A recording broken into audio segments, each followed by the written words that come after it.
Okay, my beautiful friends, here we go. And it's already starting. Already starting. It is being reported by Reuters that you might want to sit down for this because it's going to be hard for you to grasp. Yeah, it's true. Reuters is saying that it doesn't appear that there's going to be a phase 2 component to the miraculous deal or the elusive deal. I don't know what it is, because they can't even get to a phase 1. And this is being reported by U.S. and Chinese officials. How many of you are so shocked by this that it's hard to breathe? It's laughable. Oh, it's too much. It really is. So that's the story right now. We can't get a phase 1, so how the hell are we going to get a phase 2? I don't know. Maybe you can explain that to me, because I just don't get it. None of this makes sense anymore. But I'll tell you what as well does not make sense. Regardless of the news, actually, no. Let's clarify this. Stock futures are higher right now, regardless of the news we just got. And I think the market is finally maybe understanding that the China trade deal thing is a farce, and it doesn't matter because stocks are going higher. Regardless of what happens with phase 1, phase 2, phase up my wazoo. Sincerely. So that's the way it's going to be played, I think, by market participants here. Be very careful shorting this market, my beautiful lions, my lionesses, my cubs. You know how much I love my cubs. All right, let's talk about a few other things. Cryptocurrencies are catching a little bit of a bid here. Gold and silver, I think, are under a slight amount of pressure. That will remain. For now, you are going to continue to see this. I've been explaining this for, I don't know, months now almost. Pressure on metals, pressure on cryptos, because the game remains risk on. As you can see, stock futures are higher right now.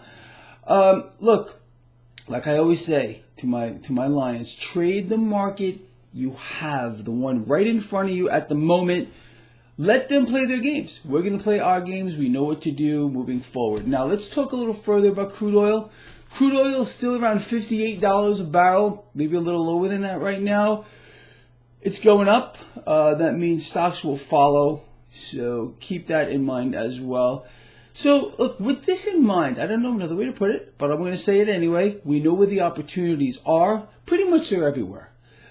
It's an environment abundant with opportunity, no matter what asset class you even want to look at.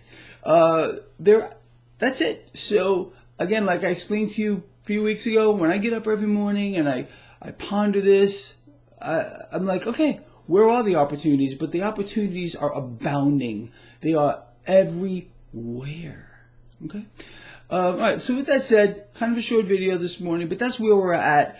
No phase 2 deal because we can't even get a phase 1. Market doesn't care, shrugging it off. Stock futures are higher, pointing towards a higher open.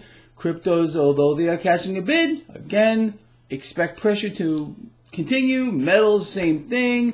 Expect even more rigging in the debt market, more cash being moved into the debt market to fake that yield curve.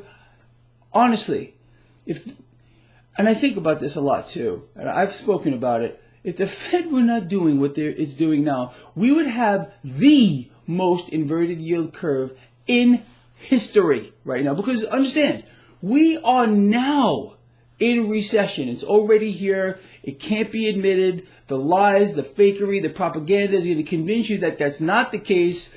Not one word has been spoken as of yet with regard to this massive downward revision with GDP. 1.9, which is pathetic enough, according to Donald Trump in 2012. 1.9 is an economy in trouble, but under him, 1.9, booming. We went to a 0.3.